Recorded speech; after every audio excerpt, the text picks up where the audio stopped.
가을입니다. 가을에 맞는 시 한 편을 준비했습니다. 낭송까지는 아니더라도 한번 읽어드리려고 제가 가져왔습니다. 제목은 가을의 기도입니다. 우리가 잘 알고 있는 시인데요. 가을에는 기도하게 하소서. 낙엽들이 지는 때를 기다려 내게 주신 겸허한 모국어로 나를 채우소서. 가을에는 사랑하게 하소서. 오직 한 사람을 택하게 하소서. 가장 아름다운 열매를 위하여 이 비옥한 시간을 가꾸게 하소서. 가을에는 홀로 있게 하소서.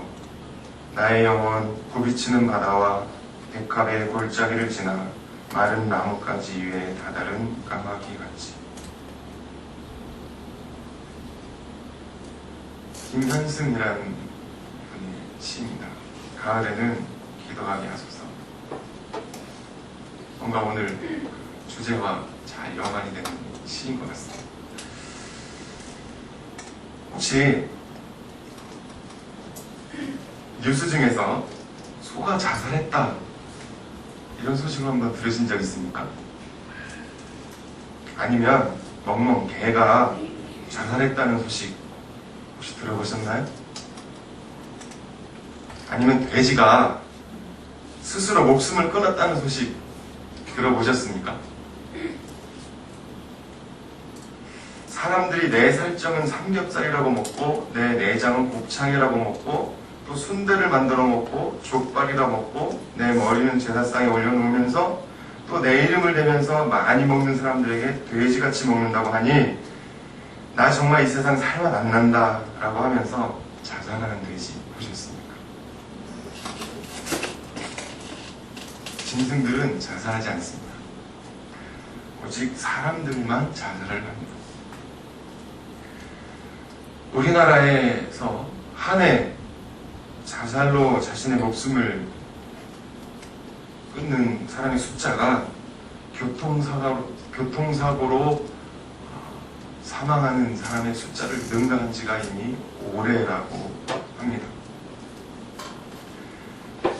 며칠 전에 한 연예인 출신 사업가가 우리 인근 지역입니다. 스스로 목숨을 끊었다는 안타까운 소식을 듣고 참 놀랐습니다. 사실 우리가 자세히 살피지 않고 소식을 몰라서 그렇지 정말 많은 사람들이 소중한 자기의 목숨을 버리고 있는 것 같습니다. 그러면 왜 그 많은 사람들이 그렇게 귀중한 자기의 목숨을 포기하는 걸까요? 카드비 때문에 자살하는 사람이 많은 것 같습니다. 아마도 경제적인 이유 때문에 자살하는 사람이 많은 것 같습니다. 하지만 경제적인 이유만이 다가 아닙니다. 돈 많은 사람들도 자살을 합니다. 사랑에 실패해서 자살하는 사람이 많이 있습니다. 시험에 떨어져서 혹은 성적이 오르지 않아서 자살을 하기도 합니다. 심지어 성형수술을 했는데 예쁘게 나오지 않았다고 자살을 합니다.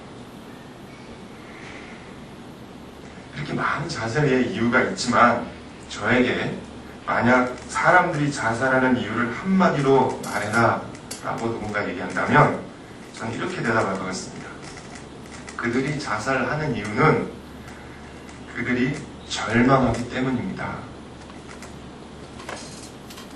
희망을 잃어버렸기 때문입니다.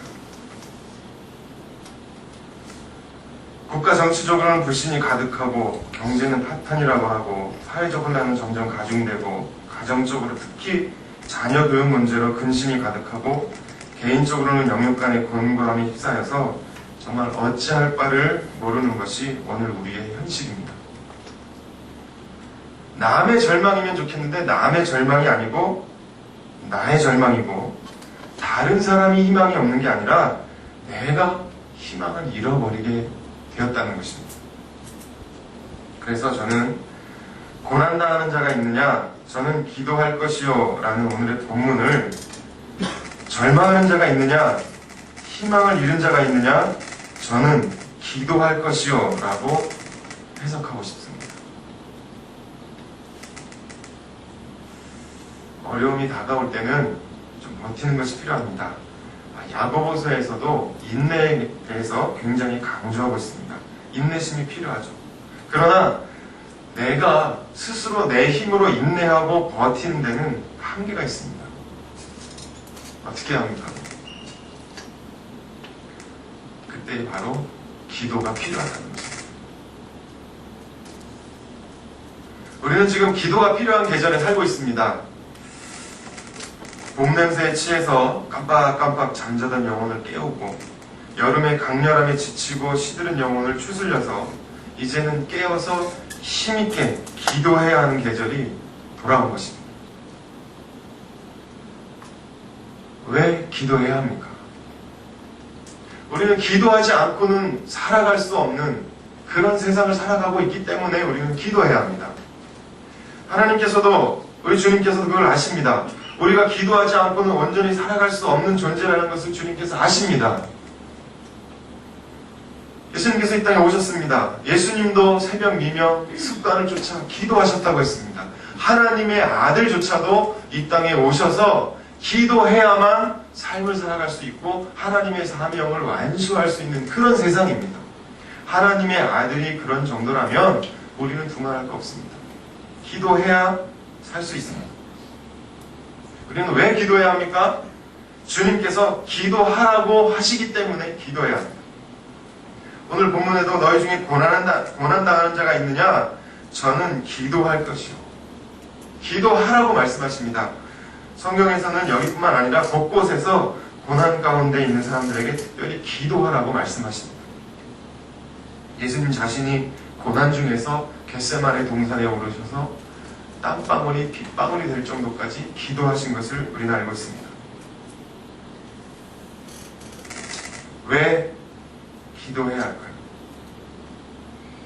왜 기도해야 합니까? 하나님이 왜 기도하라고 말씀하시고 왜 우리가 기도하기를 원하실까요? 왜 기도하는 시간을 만들고 기도의 장소로 우리를 부르시는 걸까요? 그것은 기도 시간을 통해서만 주실 수 있는 특별한 것이 있기 때문에 그렇습니다.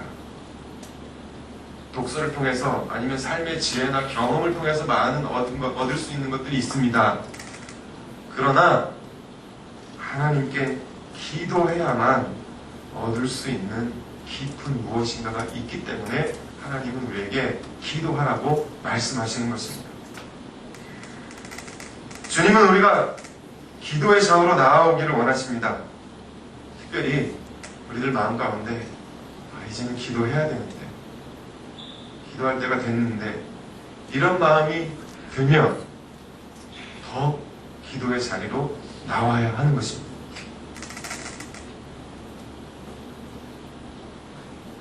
믿음의 선배들은 우리에게 이렇게 말합니다. 옷을 만드는 것은 제단사의 일이고 구두를 수선하는 것은 구두장의 일이고 기도하는 것은 그리스도인의 일이다. 기도의 실패자는 생활의 실패자이다. 기도의 심장이라는 책을 적은 E.M. 마운즈의 말입니다. 어려운 환경에서도 기도하고 싶은 마음마저 없다면 우리는 짐승만도 못한 사람들이 아닐 수 없다. 종교개혁자 칼뱅 얘기.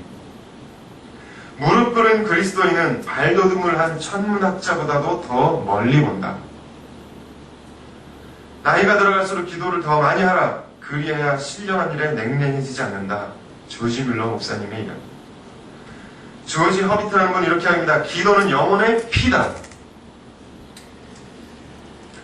빌리그레엄 목사님 얘기합니다. 기도는 어둠 속에서 하나님을 볼 수 있는 거울이다. 기도는 아침에 열쇠요 저녁에 자물쇠다. 기도는 세계를 움직이는 손을 움직이게 한다. 기도는 죄를 그치게 하고 죄는 기도를 그치게 한다. 기도의 중요성, 기도가 얼마나 우리에게 유익한지 이것을 증거하는 믿음의 선배들의 이야기는 너무너무 많이 있습니다. 왜 기도해야 합니까? 우리는 기도하지 않으면 살아갈 수 없는 시대를 살아가고 있기 때문에 기도해야 합니다. 하나님께서 우리에게 기도하라고 말씀하시기 때문에 우리는 기도해야 합니다. 일생을 기도로 살아낸 믿음의 선배들이 기도가 얼마나 우리에게 유익하고 얼마나 중요한지에 대해서 증거하고 있기 때문에 그렇기 때문에 우리는 기도해야 합니다. 그러면 어떻게 기도해야 될까요? 오늘 본문을 통해서 우리는 어떻게 기도하면 될지에 대해서 알 수 있습니다. 14절 말씀을 한번 보겠습니다. 너희 중에 병든 자가 있느냐? 저는 교회의 장로들을 청할 것이요 그들은 주의 이름으로 기름을 바르며 위하여 기도할지니.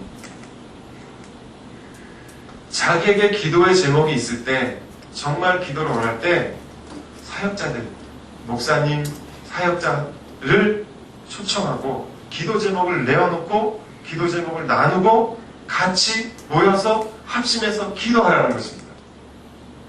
기도를 요청하라고 합니다.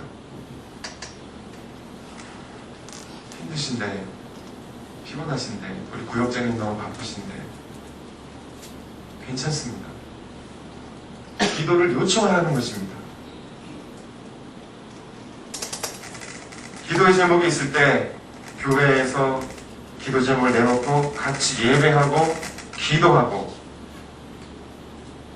그럴 때 더 큰 역사가 일어나기 때문에 그렇습니다. 우리는 중풍병자와 4명의 친구 이야기를 잘 알고 있습니다. 예수님께서 한 마을에 오셨습니다. 집안에 예수님이 계셨지만 많은 사람들 때문에 들어갈 수 없었습니다. 4명의 친구들이 그 중풍병자를 들쳐매고 지붕으로 올라갑니다. 그리고 그 지붕을 뚫고 예수님께 달아내렸습니다. 예수님께서 대답하십니다. 내가 저 친구들의 믿음을 모아 고쳐준다고 말씀하십니다.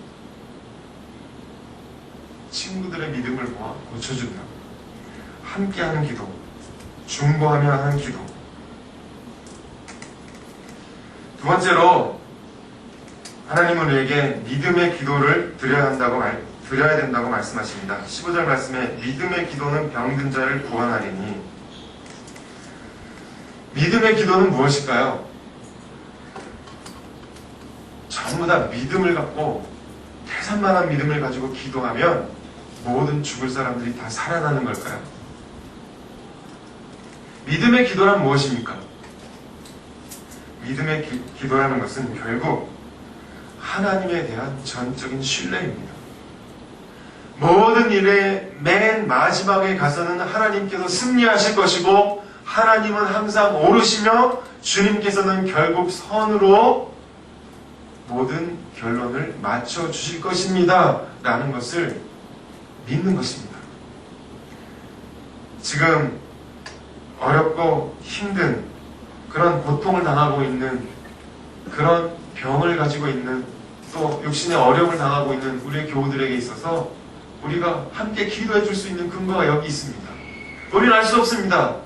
예수님조차도 이건 죄 때문이라고 말씀하시지 않은 적도 있습니다. 무엇 때문에 그런 일들이 일어나는지 우리는 알 수 없지만, 그러나 주님은 우리에게 믿음으로 기도하면 저를 구원할 뿐만 아니라 일으키실 것이라고 오늘 본문에 우리에게 말씀하고 계십니다. 특별히 환자를 위해서 같이 기도하는 일에 굉장히 좀 조심스러운 일이 있죠. 어떤 분 얘기합니다. 예수님 믿으면 정말 병이 낫습니까? 그러면 병원에 가는 기독교인은 뭡니까?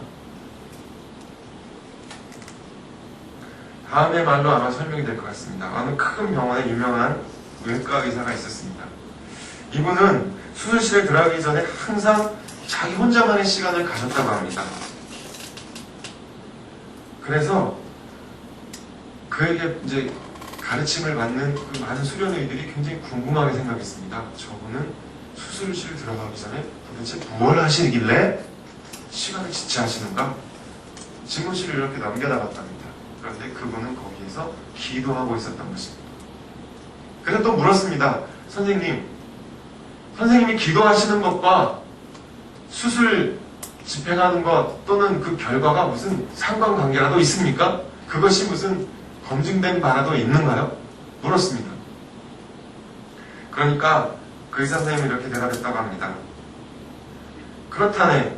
이 두 가지 사이엔 분명히 관계가 있다네. 나는 매 수술마다 하나님께 나의 손을 인도하여 달라고 간구한다네.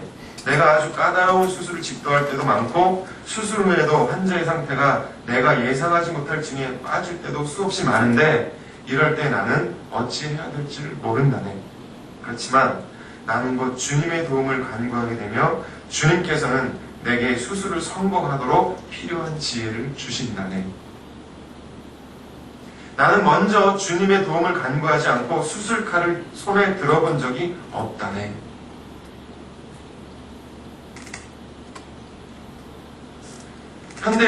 현대 외과 의사의 아버지처럼 불리는 파레라는 분이 있습니다. 그분은 자기의 진료실 앞에 현판을 걸어놨는데 그 현판에 이렇게 써 있었다고 합니다.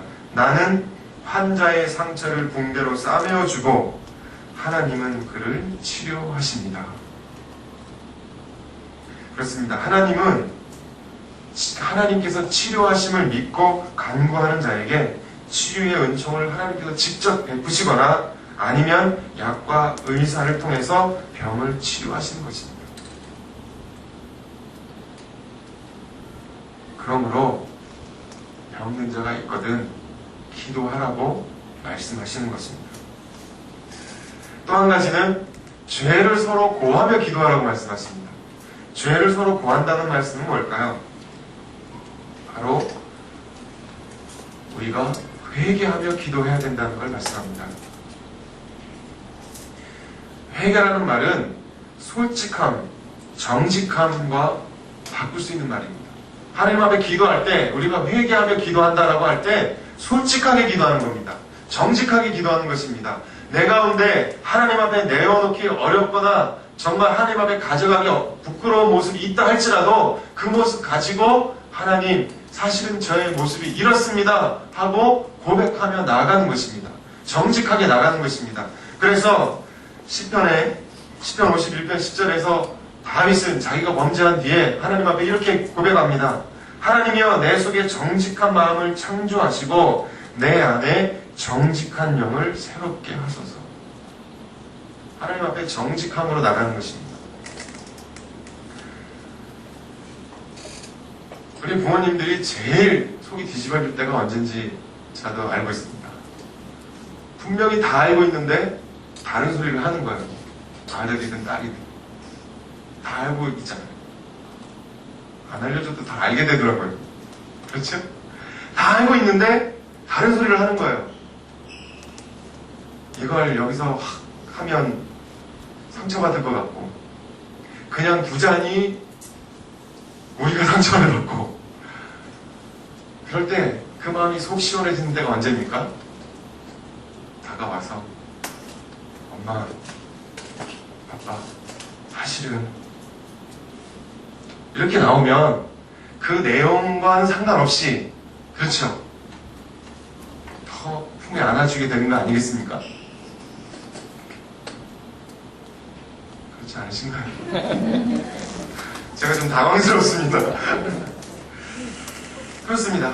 사실은 내가 그러려고 그런 게 아니고 뭐 이렇게 좀 나오면 좀 좋아지잖아요. 하나님께서 우리에게 회개를 말씀하십니다. 죄를 서로 고하며 기도하라고 하십니다. 왜냐하면 하나님께서는 우리가 기도하는 내용보다도 그 기도하는 사람이 누구인가에 더 관심이 있기 때문에 그렇습니다.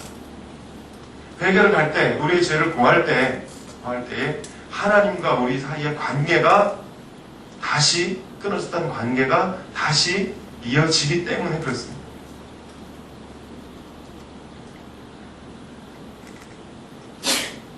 참 어렵습니다. 하나님 앞에 솔직해지기가 정말 어렵습니다. 그러나 그럼에도 불구하고 주님께서 우리에게 말씀하십니다. 서로 죄를 고하며 기도하라고 말씀하십니다. 아까 믿음의 선배 중에 이렇게 얘기했죠. 기도는 죄를 차단하고 죄는 기도를 차단한다. 그렇습니다. 우리의 기도를 차단하는 죄의 문제를 해결해야만 우리는 하나님 앞에 온전히 나아갈 수가 있는 것입니다. 또 주님은 우리에게 의인의 간구를 하라고 말씀하십니다. 우리가 전부 의로운 자가 돼야만 기도할 수 있다는 말씀인가요? 한번 손을 들어보시죠. 하나님 앞에 나는 의인입니다. 당당하게 고백할 수 있는 분이 계시다면 손을 들어보십시오. 제가 가진 게 많진 않지만 있는 거 다 드리겠습니다. 우리는 하나님 앞에 의로운 자로 설 수 없습니다. 그러면 그렇지 못한 사람은 기도하지 말아야 합니까? 우리는 우리 스스로 빛을 내는 존재가 아닙니다. 달은 스스로 빛을 내지 않습니다. 태양의 빛을 태양을 향하여 있을 때 반사해 내는 것이죠. 우리는 스스로 의로운 자가 아닙니다. 우리에게 의가 있다면 그것은 부여된 의입니다. 의입니다. 예수님께서 마땅히 우리가 죽어야 될 그 죄를 지고 친히 십자가에 피를 흘려 주셨을 때 그 피를 믿는 자는 하나님의 자녀가 되고, 그리고 하나님의 자녀가 된 사람들은 권세를 받는다고 했습니다. 우리가 의로운 기도를 해야 된다고 얘기할 때 예수님의 이름으로 나가는 것을 말합니다. 하나님, 저는 이렇게 죽을 수밖에 없는 죄인의 모습이지만 그러나 예수님의 보혈의 공로 의지해서 저는 하나님 앞에 나갑니다 라고 기도하라는 것입니다. 그래서 예수님께서는 너희가 무엇을 구할 때 내 이름으로 구하라고 말씀하셨습니다. 우리가 기도할 때마다 맨 마지막에 예수님의 이름으로 기도합니다 라고 하는 것이 바로 그런 이유 때문입니다. 우리는 우리가 기도하는 바가 하나님 앞에 옳은 것인지 그른 것인지 사실 모릅니다. 이렇게 기도하는 것이 나에게 유익하고 이렇게 기도해야 맞는 것 같다라는 판단이 있기 때문에 그걸 기도할 뿐입니다. 궁극적으로 하나님께 어떻게 기도해야 하는 것이 옳은 것인지 정확하게 우리는 확신하거나 알기 어렵습니다.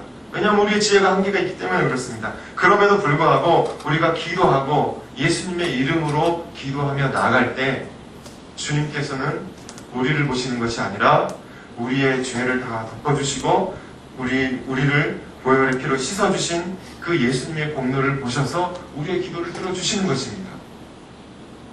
우리는 때때로 아이들의 건강을 생각하면서도 아이들에게 불량식품을 사줄 때가 있습니다. 언제죠? 그걸 사달라고 때를 쓸 때예요. 달래도 안 되고 한 대 줘봐도 안 돼요. 이렇게 뒀다가는 부녀지간에 의상하겠다 싶은, 그래서 안 되겠다, 가정의 평화를 위해서 사주고.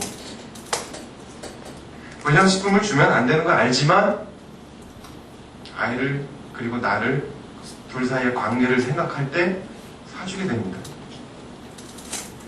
우리가 만약에 기도의 내용과 그 형식에 신경을 써야 된다면 우린 제대로 기도할 사람 아무도 없을 겁니다. 아까도 말씀드렸지만 하나님은 그가 기도하는 내용보다도 앞서서 기도하는 이가 누구인지를 생각하시기 때문에 예수님의 보혈의 공로로 씻김 받은 사람이 기도할 때 우리 주님은 들어주시는 것입니다. 그러므로 의인의 기도는 간과하는 역사가 많다라고 하신 것은 예수님의 이름으로 우리가 구하고 예수님의 이름으로 담대하게 나아갈 때 하나님께서 친히 역사해 주시마 약속하시는 것입니다. 금과 금은 내가 없거니와 내게 있는 것 곧 나사렛 예수 그리스도의 이름으로 일어나 걸으라 라고 말할 때 일어나서 걸을 수 있게 되는 것입니다.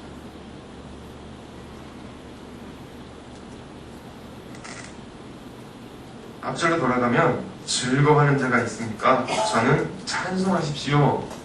즐거워하는 자가 있다면 찬송하라고 우리에게 말씀하고 계십니다. 찬송도 기도입니다. 어느 분 말씀하십니다. 찬송은 곡조 있는 기도라고. 프란시스는 이렇게 얘기합니다. 우리가 고통받을 때 기도하고 즐거울 때 찬송해야 하는데 찬양은 2번 기도한 것과 같다. 즐거울 때는 고통스러울 때 기도한 거에 배를 기도해야 된다는 이야기입니다. 왜 그럴까요? 오늘 새벽에도 우리 목사님 말씀하셨습니다.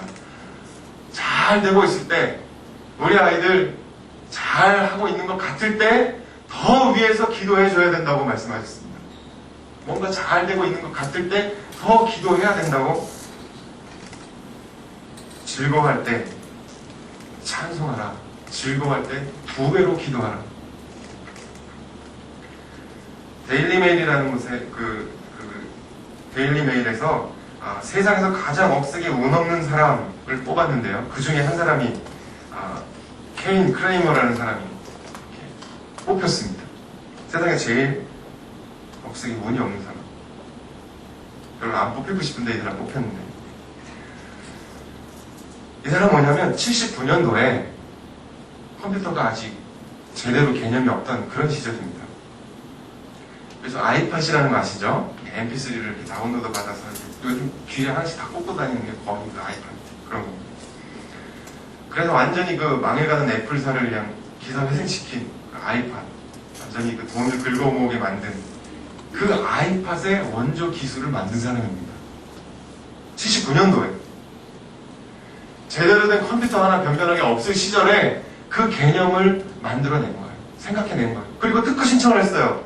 특허청에 등록을 했습니다. 그런데 시간이 지나면 이걸 특허를 갱신을 해줘야 되는데 그 당시에 갱신할 비용도 없고 이걸 별로 그렇게 중요한 것 같지 않다 생각해서 갱신을 하지 않은 거예요. 그래서 시간이 지나니까 어떻게 됐냐면 누구나 다 소유할 수 있는 공공 지적 소유가 된 겁니다. 그래서 그걸 애플사가 가져다가 굉장히 지금 화랑을 시켜놓은 거죠. 이분이 애플사로부터 받은 것은 자그마한 아이팟 하나, 그리고 재판을 할 때 수고 비용 정도. 그나마 받은 아이팟이 고장났는데 그걸 수리하러 맡길 돈도 없고 뭐 그렇게 살아요. 즐거울 때 왜 더 2배를 기도해야 될까요? 잘 될 때, 우리에게 뭔가 있을 때 우리는 그것을 갱신해 놓아야 합니다.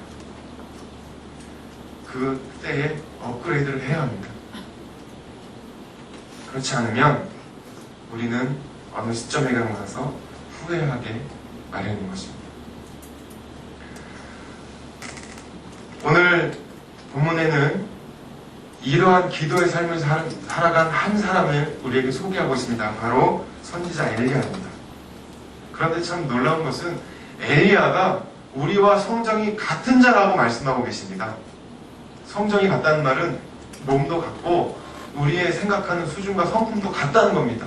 맞습니다. 엘리야 대단해 보이시면 맞습니다. 엘리야가 갈멜산에서 최고조에 올라갔습니다. 하늘에서 불이 내려옵니다. 기도했더니 가물었던 땅에 비도 내립니다. 그런데 또 어디까지 가죠? 로뎀나무 아래 제일 밑바닥까지 내려갑니다. 파도를 잘 타죠. 우리도 파도 잘 탑니다. 뭔가 믿음으로 쫙 치고 올라가는 것 같다가 또 한없이 추락했다가 그렇습니다. 엘리야도 우리와 성정이 같은 사람이라고 합니다. 그러나 그가 기도했을 때 하늘에서 비가 내리지도 안 내리기도 했고 또 그가 기도했을 때 비가 내리기도 했다고 우리 말씀하고 계십니다. 등등가이드라고 이야기하면서 그렇게 얘기했습니다.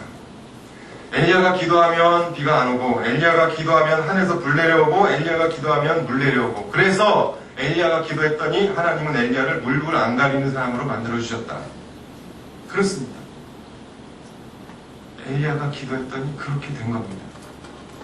엘리야가 그렇게 됐다는 것을 말하려는 것이 아니라 엘리야와 성정이 똑같은 우리도 기도하면 그런 일이 있을 것이라고 우리에게 말씀하고 계신 것입니다. 왜 기도해야 합니까? 우리는 기도 안 하면 견딜 수 없는 세상을 살기 때문에 기도해야 합니다. 하나님께서 기도하라고 말씀하셨으니 기도해야 합니다. 기도로 믿음의 삶을 승리로 이끌어간 많은 믿음의 선배들이 기도의 유익성과 기도의 중요성에 대해서 그렇게 강조하고 있기 때문에 우리는 기도해야 합니다. 그리고 오늘 본문에서 어떻게 기도해야 될지까지 우리에게 가르쳐 주시는 하나님 말씀이 있기 때문에 우리는 기도해야 합니다. 그러면 기도하면 어떻게 됩니까? 엘리야처럼 물불 가리지 않는 사람이 된다는 것입니다. 기도하면 어떻게 됩니까? 제가 부산에 있을 때 교회에서 거기서 중등부 아이들을 가르친 적이 있는데 너무나 속상한 일이 있었어요. 교회 정문 앞에 오락실이 있는 거예요. 그래서 아이들이 교회 올 때 오락실 들렸다가 교회 와서 예배드리고 갈 때 오락실 가서 마무리하고 2부 순서하고 그리고 집에 가는 거예요. 너무 속이 상한 거예요. 그래서 한 2월 달쯤에 다 아이들하고 이제 예배 끝나고 광고 시간에 같이 기도하자 그랬어요. 뭐라고 기도했냐? 예수 믿는 사람이 저 가게 쫄딱 망해서 나가게 해주지 이렇게 기도는 못하겠고 잘 돼서 더 큰 딴 데로 좀 우리 교회하고 먼 데로 이사 가면 좋겠다. 기도하자. 한 달에 이제 4주가 있으니까 4번 기도한 거예요. 같이 통성으로 열심히 아이들하고 기도했습니다. 그리고 잊어버렸습니다. 근데 한 11월쯤 됐나요? 대문 교회 정문 앞 그 길 건너편에 무슨 국에 이사 차가 딱 서 있는 거예요. 그 이삿짐 차 위에 뭐가 실려 있었을까요? 오락기계가 실렸던 겁니다. 오락실이 이상한 거예요. 제가 그 이사 번호를 보는 순간 회개했습니다.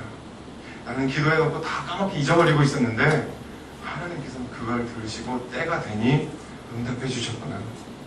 이사 간 자리에 뭐 들어갔는지 아십니까? 책 떼어져 들어갔습니다. 한 가지 더 말씀드리면 한 청년이 있었습니다. 청년인데 몸에 아토피가 너무 심한 거예요. 얼마나 심한지 자면서 자기도 무의식 중에 긁어서 이렇게 아침 일어나면 막 팔에 피가 흐르고 막 그런 거예요. 몸을 이렇게 팔을 묶고 자기도 하고 랩으로 막 감고 그렇게 지내기도 하고 그랬던 청년이 있었습니다. 수련회 가서 다 같이 붙잡고 기도했습니다. 토요 모임을 할 때마다 기도했습니다. 그리고 이제 저는 그 교회를 떠나갔고 그 다음 이제 소식을 잘 몰랐는데 며칠 전에 휴가 때 이제 내려갔다가 만난 거예요. 어디서 만난 줄 아십니까? 암호백에서 매니저 수업받고 있는 자리에서 만났습니다. 거기에서 그런 일을 할 수 있을 정도로 치유된 거예요. 기도하면 어떻게 됩니까? 기도하면 하나님이 역사해 주시고 기도하면 하나님께서 응답해 주시고 우리가 해결할 수 없는 일들을 해결해 주십니다. 우리가 감당할 수 없는 그 일들이 감당할 수 있도록 우리 자신을 바꿔주십니다. 그렇기 때문에 우리는 기도해야 합니다. 말씀의 결론을 내주려고 합니다. 영국의 시인 월리엄 쿠퍼는 이런 말을 했습니다. 기도를 포기하는 자는 전쟁에서 승리를 포기하는 군인과 같다 라고 했습니다. 조금만 더 버티면, 조금만 더 견뎌내면 승전보가 날라올 텐데 회색이 짙다고, 질 것 같다고 포기하지 말라는 것입니다. 2008년 북경올림픽 여자 핸드볼 경기 너무나 안타깝습니다. 우리 다 보셨거나 아마 들으셨을 거예요. 마지막 1초 너무나 아쉽습니다. 나중에 그걸 전 본방을 보지 못했는데 나중에 다시 해주더라고요. 대략 봤습니다. 그런데 상대편 팀이 얼마나 잘했고 무슨 반칙을 했고 이거는 신경도 안 쓰이고 다시 보면서 뭐만 보이냐면 저때 저 7m 드로우만 좀 성공시켰어도 저때 패스미스만 안 했어도 저때 좀 조금만 한 발짝만 좀 빨리 뛰어갔어도 뭐 이런 것만 보이는 거예요. 먼 훗날에 우리가 인생을 다 마치고 주님 앞에 갔을 때 우리의 지나온 삶이 리플레이 될 겁니다. 그때 저때 내가 왜 더 한 번 기도하지 않았을까? 저때 왜 위대하신 하나님의 능력을 더 끌어오지 않았을까? 저때 왜 하나님 앞에 부르짖지 못했을까? 이런 시간이 올지도 모른다는 것입니다. 우리는 기도해야 합니다. 하나님께서 기도하라고 말씀하십니다. 서로 우리의 죄를 내어놓고 하나님 앞에 정직하게 기도하고 보혈의 공로 의지해서 기도하고 그리고 엘리야가 그렇게 했다면 우리도 할 수 있다라고 오늘 주님은 우리에게 말씀을 통해 가르쳐주고 계십니다.